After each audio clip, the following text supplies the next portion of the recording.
Welcome back to the channel. So can Ireland go back to back and be the first team since the classic French side of the 1990s to win back-to-back Grand Slams, and the first one in the modern era since they became the Six Nations?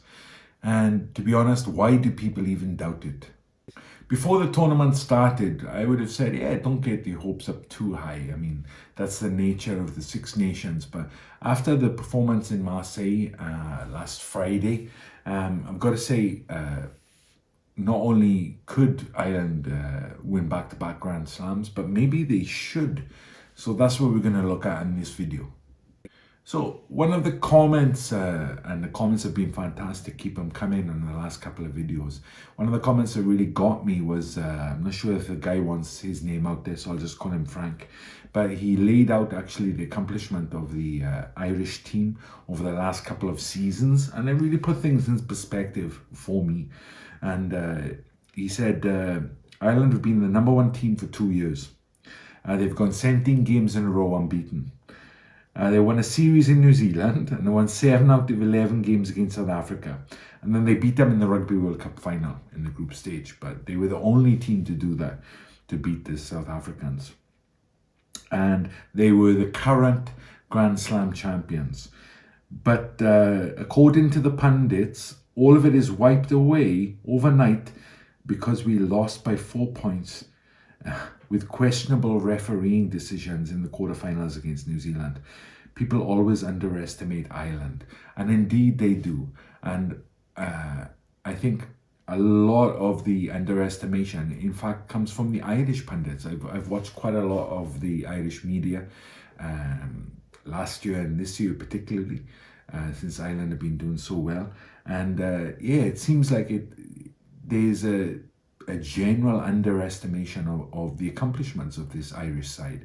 And we're going to have a little look as to why that might be.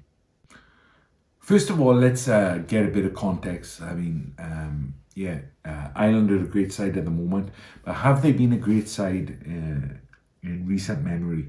And the answer is quite emphatically yes. I mean, if you look at Farrell's thinking and his kind of his idea, I think, and this is like kind of my idea, that he's trying to establish Ireland as the top 1 or 2 or top 3 at least team in the world, you know, for the foreseeable future, and I think forever. You look at the success of the regions. Young players in the under-20s did an amazing job last year getting to the final, and the players they've got coming through, and it's sustainable in Ireland. They're not overpaying players, so it's gonna last for a long old time. Just the way things are set up, you know, they have this conveyor belt of players coming through, and I chose for the thumbnail. I could have chosen O'Mahony and Sexton, you know, for the back-to-back, but I chose Crowley because he's such an ambitious young man. What people, I think, underestimate is that he's very composed, but he's also really ambitious. And a lot of these young Irish players are like that, you know, because they've had success at their age levels. And they're coming through into the national team. They're in a good setup. They've got good regions to back them up. They've come through academies. They've had success. And yeah, the thing that I think people don't realise about Ireland is they were worried about Sexton's replacement. In fact, there are a couple of other boys waiting in the wings, you know, young players too, and great players, you know, that might come in and usurp Crowley if he doesn't do well, but I'm sure he will. So, you know, Ireland are in a great position. So where does this negativity come from, particularly when it comes to the Irish media, I think, and correct me if I'm wrong, sometimes I do tend to get hold of the wrong end of the stick and read too much into stuff, but I did watch a short video recently called Are the Irish Team Too Good? I mean, that's an incredible kind of take to have, like that Ireland are just too good at the moment, and eventually the fans are going to be let down.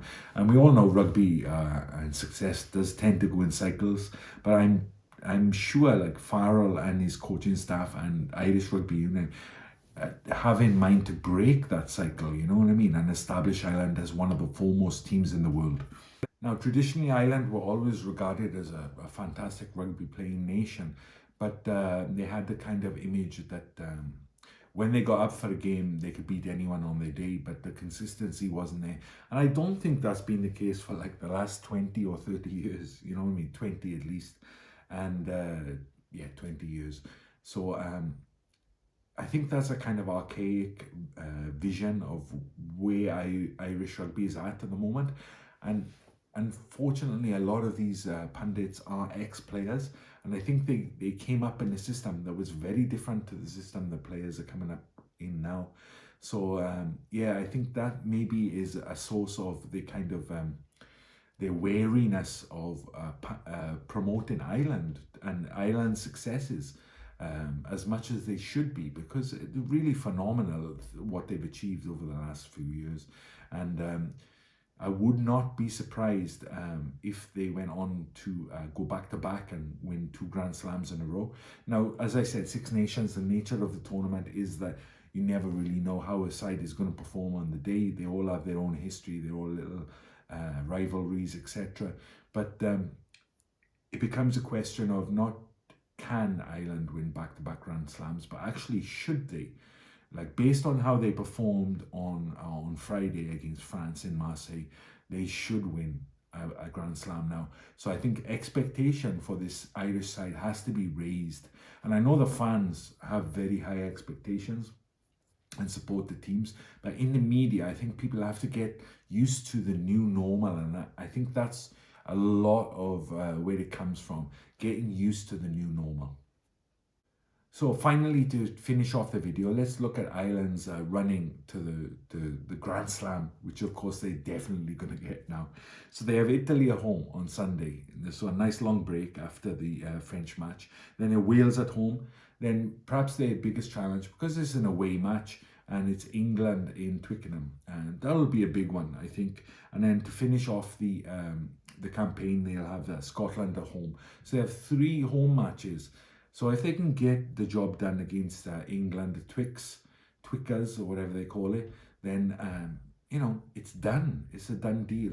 And the way Farrell and I think the team approaches the game, the matches in the Six Nations, and every time I think is that it's one game at a time. That's such a cliche, but I really think they do think about it like that. And what O'Mahony's comments before the French match and after the French match really puts that in perspective for you, and that shows like he's a great captain. He will not let any of the players kind of take anything for granted in the Six Nations, and that's why I think they will absolutely do it, and I think they should be expected to do it.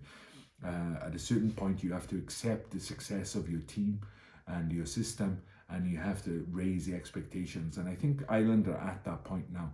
So eventually the media pundits are going to catch up, and when they do, we'll all be happy. So yeah, Ireland for the Grand Slam, absolutely. And thank you very much for watching my video. Please like, subscribe because we're almost at 1,000, so that'd be great if we could hit that with this video, and give a comment as well. Let me think, am I being too harsh on the Irish rugby pundits, or what do you think about it, particularly if you're Irish and you know, you hear this stuff more often than I do. So yeah, cheers for watching, and I'll see you next time. Bye bye.